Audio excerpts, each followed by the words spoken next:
ನಮಸ್ಕಾರ. ಅಜೀಂ ಪ್ರೇಮ್ಜಿ ವಿಶ್ವವಿದ್ಯಾಲಯದ ಪಾಡ್ಕ್ಯಾಸ್ಟ್ಗೆ ನಿಮಗೆ ಸ್ವಾಗತ. ನಕ್ಷತ್ರಗಳು ಸಂಚಿಕೆ 2 ಉಮಾಶಂಕರ್ ಪೆರಿಯೋಡಿ ಅವರಿಂದ.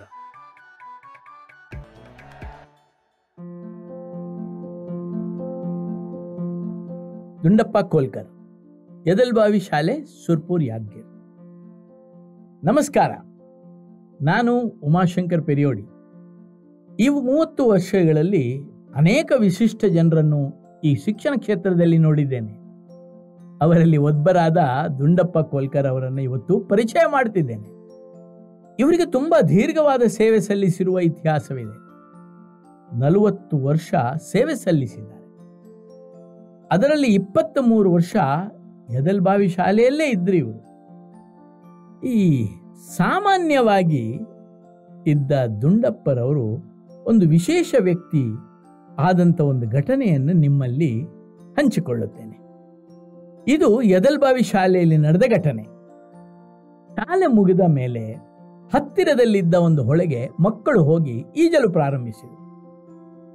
ಹಾಗೆ ಈಜುತ್ತಾ ಇರುವಾಗ ನಿಮ್ಗೆ ಗೊತ್ತಲ್ಲ, ಮಕ್ಕಳು ತುಂಬ ಗಲಾಟೆ ಮಾಡ್ತಾರೆ, ತುಂಬ ಆಡ್ತಾರೆ, ಆಚೆ ಈಚೆ ಹೋಗ್ತಾರೆ.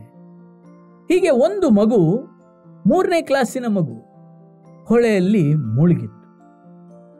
ಗಡಿಬಿಡಿಯಲ್ಲಿ ಕಷ್ಟಪಟ್ಟು ಎಲ್ಲರೂ ಸೇರಿ ಮಗುವನ್ನು ಮೇಲಕ್ಕೆತ್ತಿದರು. ಆದರೆ ಮಗು ತುಂಬ ನೀರು ಕುಡಿದಿತ್ತು. ಮಗುವಿಗೆ ಏಳಲು ಆಗ್ತಿರಲಿಲ್ಲ. ಇದನ್ನು ಕಂಡು ಎಲ್ಲರಿಗೆ ಬೇಸರ ಆಯಿತು. ದುಂಡಪ್ಪರವರು ತಕ್ಷಣವಾಗಿ ಮಗುವನ್ನು ಎತ್ತಿಕೊಂಡು ತನ್ನ ಬೈಕಲ್ಲಿ ಕೂರಿಸಿಕೊಂಡು 50 ಕಿಲೋಮೀಟರ್ ದೂರದ ಲಿಂಗಸುಗೂರಿಗೆ ಕರ್ಕೊಂಡು ಹೋದರು. ಚಿಕಿತ್ಸೆ ಮಾಡಿಸಿದ್ರು. ಹಾಗೆ ಚಿಕಿತ್ಸೆ ಆದ ಮೇಲೆ ಹಿಂದೆ ಕರ್ಕೊಂಡು ಬಂದರು.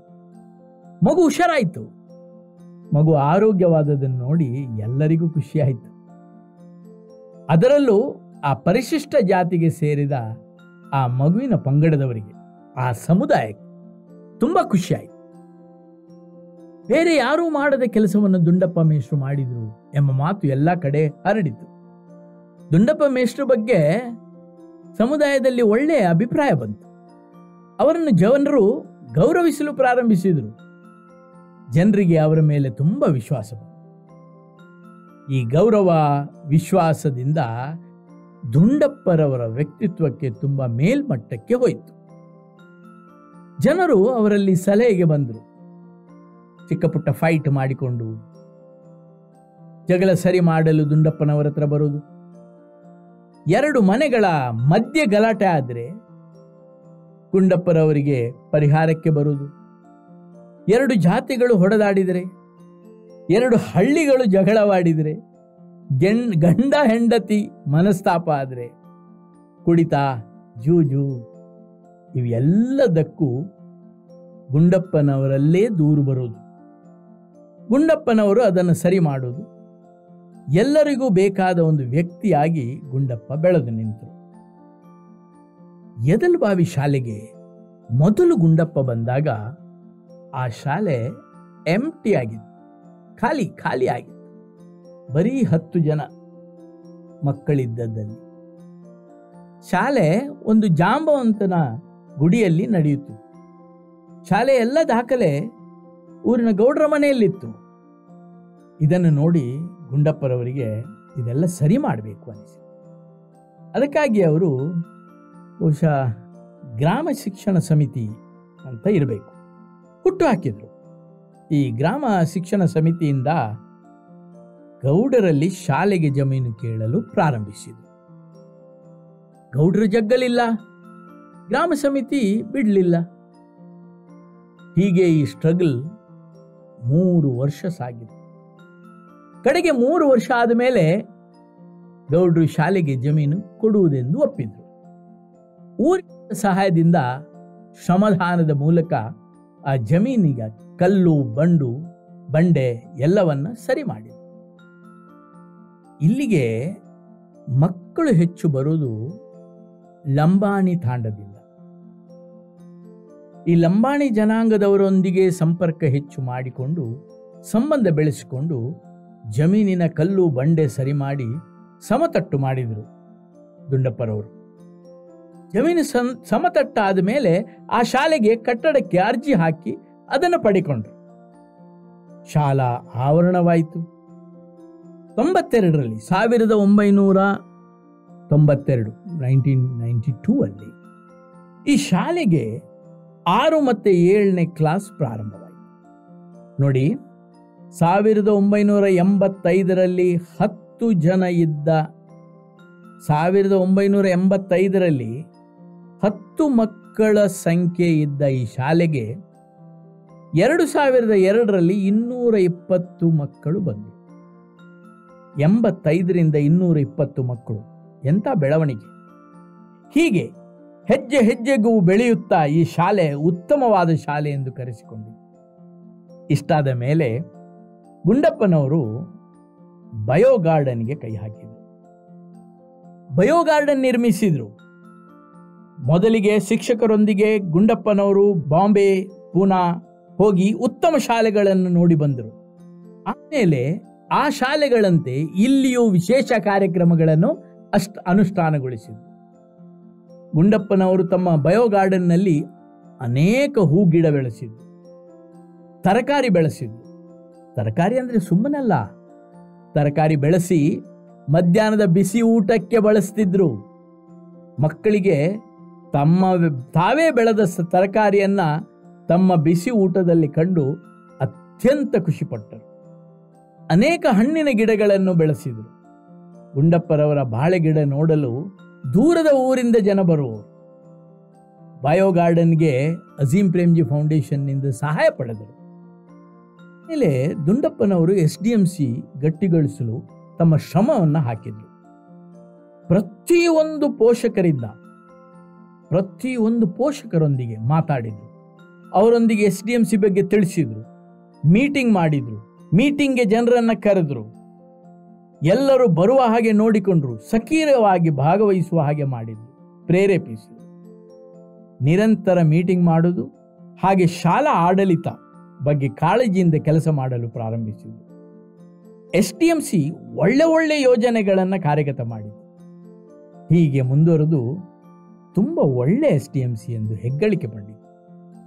ಹಾಗೇನೆ ಅವರಿಗೆ ಬಹುಶಃ ಸರ್ಕಾರದಿಂದ ಇರಬೇಕು ಹೆಚ್ಚಿನ ಅಂಶ, ಸರ್ಕಾರ ಒಳ್ಳೆ SDMC ಎಂಬ, ಹಾಗೇನೆ ಉತ್ತಮ SDMC ಎಂಬ ಪ್ರಶಸ್ತಿ ಕೂಡ ಬಂತು ಈ SDMC. ಅಜೀಂ ಪ್ರೇಮ್ಜಿ ಫೌಂಡೇಶನ್ ಕೊಟ್ಟ 4 ಕಂಪ್ಯೂಟರ್ ಈ ಶಾಲೆಗೆ ತುಂಬ ಸಹಾಯ ಮಾಡಿತು. ಜನರಿಗೆ ಕಲಿಕೆಯ ಬಗ್ಗೆ ವಿಶ್ವಾಸ ಮೂಡುವ ಹಾಗೆ ಮಾಡಿತು ಈ ಕಂಪ್ಯೂಟರ್ಸ್. ದುಂಡಪ್ಪನವರು ಇನ್ನೊಂದು ಕ್ಷೇತ್ರಕ್ಕೆ ಕೈ ಹಾಕಿ ತುಂಬ ಕೆಲಸ ಮಾಡಿದರು. ಆ ಕ್ಷೇತ್ರ ಯಾವುದಂದ್ರೆ ಕ್ರೀಡೆ. ಖೋಖೋ ಮತ್ತು ಕಬಡ್ಡಿ ಈ 2 ಕ್ರೀಡೆಗಳನ್ನು ಮಕ್ಕಳಿಗೆ ತುಂಬ ಹೇಳಿಕೊಟ್ರು. ಮಕ್ಕಳನ್ನು ತುಂಬ ತಯಾರು ಮಾಡಿದರು. ತುಂಬ ಯಶಸ್ಸು ಪಡೆದರು. ಇವರ ತಂಡ ಬ್ಲಾಕ್ ಮಟ್ಟದಲ್ಲಿ ಯಶಸ್ವಿಯಾಗಿ ಜಯವೇರಿ ಗಳಿಸಿತು. ಮಕ್ಕಳಿಗೆ ತುಂಬ ವಿಶ್ವಾಸ ಮೂಡುವ ಹಾಗೆ ಮಾಡಿತು ಈ ಯಶಸ್ಸು. ತಮ್ಮ ಶಾಲೆ ಬಗ್ಗೆ ಸಮುದಾಯಕ್ಕೆ ಹೆಮ್ಮೆ ಆಗುವ ಹಾಗೆ ಮಾಡಿತು. ಇದೆಲ್ಲ ಯದಲ್ಬಾವಿ ಶಾಲೆಯಲ್ಲಿ ಗುಂಡಪ್ಪರವರು ಮಾಡಿದ ಸಾಹಸವಾದರೆ, ಇಲ್ಲಿಂದ ಹುಣಸಿಗೆಗೆ ಹೋಗಿ ಆ ಶಾಲೆಯಲ್ಲಿ ಮಾಡಿದ ಕೆಲಸ ಕಡಿಮೆ ಏನಲ್ಲ. ಇದೆಲ್ಲ ಯದಲ್ಬಾವಿ ಶಾಲೆಯಲ್ಲಿ ಗುಂಡಪ್ಪನವರು ಮಾಡಿದ ಸಾಹಸವಾದರೆ, ಇನ್ನು ಹುಣಸಿಗೆಗೆ ಹೋಗಿ ಅಲ್ಲಿ ಮಾಡಿದ ಕೆಲಸ ಏನು ಕಮ್ಮಿ ಅಲ್ಲ. ಗುಂಡಪ್ಪನವರು ಹುಣಸಿಗೆಗೆ ಹೋದಾಗ ಅಲ್ಲಿ ಶಾಲೆ ತುಂಬ ಅಧೋಗತಿಯಲ್ಲಿತ್ತು. ಶಾಲಾ ಆವರಣದಲ್ಲಿ ಜನ ಬೇಕಾಬಿಟ್ಟಿ ಶಾಲೆ ಒಳಗೆ ಓಡಾಡುತ್ತಿದ್ದರು. ಗೇಟ್ ಇಲ್ಲ, ಆವರಣ ಗೋಡೆ ಇಲ್ಲ. ಶಾಲೆ ಒಳಗೆ ಜನ ಬಂದು ಬೇರೆ ಬೇರೆ ಕೆಲಸಕ್ಕೆ ಶಾಲೆಯನ್ನು ಬಳಸ್ತಿದ್ರು. ಟ್ರ್ಯಾಕ್ಟರ್ ನಿಲ್ಲಿಸ್ತಿದ್ರು, ಕೃಷಿ ಕೆಲಸಕ್ಕೆ ಬಳಸ್ತಿದ್ರು. ಹೀಗೆ ತಮ್ಮ ತಮ್ಮ ಖಾಸಗಿ ಕೆಲಸಕ್ಕೆ ಶಾಲೆಯನ್ನು ಜನ ಬಳಸ್ತಿದ್ರು. ಶಾಲೆಗೆ ಗುಂಡಪ್ಪರವರು DDPIಯನ್ನು ಕರೀತಾರೆ. ಊರಿನ ಗಣ್ಯರೊಂದಿಗೆ ಮೀಟಿಂಗ್ ಒಂದು ಏರ್ಪಡಿಸ್ತಾರೆ. ಆ ಮೀಟಿಂಗಲ್ಲಿ DDPIಯವರು ತುಂಬ ಚೆನ್ನಾಗಿ ಮಾತಾಡಿ ಈ ಶಾಲೆಗೆ ಗೇಟಿಗೆ ಹಣ ಸ್ಯಾಂಕ್ಷನ್ ಮಾಡ್ತಾರೆ. ದುಂಡಪ್ಪನವರು ತುಂಬ ಗಟ್ಟಿಮುಟ್ಟಾದ ಗೇಟನ್ನು ಹಾಕ್ತಾರೆ. ಇದರಿಂದ ಶಾಲೆಯ ದುರ್ಬಳಕೆ ನಿಲ್ಲುತ್ತದೆ. ಏನೇ ಶಾಲೆಗೆ ಬೇಕಾದ ಕಟ್ಟಡ ಸ್ಯಾಂಕ್ಷನ್ ಮಾಡಿಸಿ ದಾನಿಗಳ ಸಹಾಯದಿಂದ ಕಟ್ಟಡ ಕಟ್ಟಿದರು. ಈ ಶಾಲೆಯಲ್ಲಿ ತುಂಬಾ ರಾಜಕೀಯ ಇತ್ತು. ಜನಪ್ರತಿನಿಧಿಗಳ ಕಂಟ್ರೋಲ್ ಅಲ್ಲಿ ಈ ಶಾಲೆ ಇತ್ತು. ಜನಪ್ರತಿನಿಧಿಗಳು ಈ ಶಾಲೆಯ ಎಲ್ಲ ಪ್ರಕ್ರಿಯೆಗಳನ್ನು ಕಂಟ್ರೋಲ್ ಮಾಡ್ತಿದ್ರು. ಇದನ್ನು ತಪ್ಪಿಸಲು ದುಂಡಪ್ಪ ತುಂಬ ಶ್ರಮ ವಹಿಸಿದರು. ಅವರು ತುಂಬ ಯೋಚನೆ ಮಾಡಿ ಇದಕ್ಕೊಂದು ಉಪಾಯ ಹುಡುಕಿದರು. ಆ ಉಪಾಯ ಏನಂದರೆ SDMCಯನ್ನ ಗಟ್ಟಿಗೊಳಿಸೋದು, SDMCಯನ್ನ ಸರಿ ಮಾಡೋದು. ಸದ್ಯದ SDMCಯಲ್ಲಿ ಜನಪ್ರತಿನಿಧಿಗಳೇ ಇದ್ದರು. SDMC ಕೂಡ ಅವರ ಕಂಟ್ರೋಲಲ್ಲೇ ಇತ್ತು. ಅದಕ್ಕಾಗಿ ತುಂಬ ನಯವಾಗಿ ಜನಪ್ರತಿನಿಧಿಗಳನ್ನು ಹೊರಗಿಟ್ಟರು ಗುಂಡಪ್ಪನವರು. ಆಮೇಲೆ ಸರಿಯಾದ ಪೋಷಕರಿಂದ SDMCಯನ್ನ ಆಯ್ಕೆ ಮಾಡಿದರು. ಈ ಸರಿಯಾದ ಪೋಷಕರು SDMCಯಲ್ಲಿ ಹೆಚ್ಚು ಮುತುವರ್ಜಿ ವಹಿಸಿ ಅದರ ಮೇಲ್ವಿಚಾರಣೆ ಸರಿಯಾಗಿ ಮಾಡುವ ಹಾಗೆ ಗುಂಡಪ್ಪ ಮಾಡಿದರು. SDMCಗೆ 3 ವರ್ಷದ ಯೋಜನೆಯನ್ನು ಸಿದ್ಧಪಡಿಸಿ ಮಂಡಿಸಿದರು.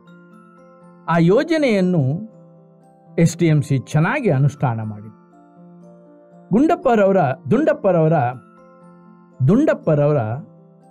ದುಂಡಪ್ಪರವರು CRP ಆಗಿ ಕೂಡ ಕೆಲಸ ಮಾಡಿದ್ದಾರೆ 5 ವರ್ಷ. ಅವರೊಂದು ಸಮೂಹ ಸಂಪನ್ಮೂಲ ವ್ಯಕ್ತಿಯಾಗಿ ಕೆಲಸ ಮಾಡಿದ್ದಾರೆ.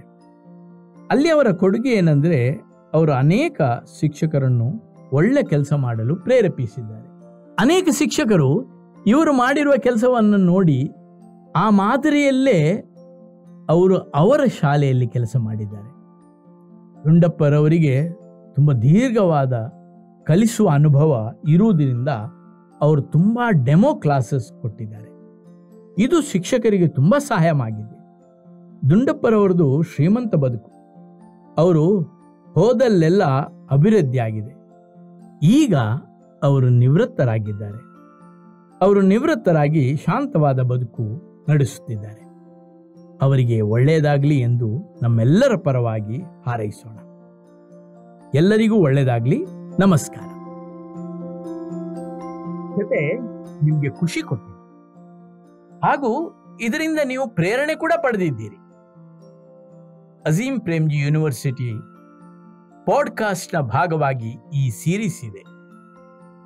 ಇದನ್ನು ನೀವು ವಿವಿಧ ಪ್ಲಾಟ್ಫಾರ್ಮ್ ಅಲ್ಲಿ ಪಡೆಯಬಹುದು. Google podcast, SoundCloud, Spotify. Azim Premji university ಬಗ್ಗೆ ಹೆಚ್ಚಿನ ಮಾಹಿತಿಗಾಗಿ ಕೆಳಗಿನ ಲಿಂಕ್ ಕ್ಲಿಕ್ ಮಾಡಿ. ದಯವಿಟ್ಟು ಸಬ್ಸ್ಕ್ರೈಬ್ ಮಾಡಿ. ಮುಂದೆ ಭೇಟಿಯಾಗೋಣ. ಅಲ್ಲಿ ತನಕ ಬಾಯ್.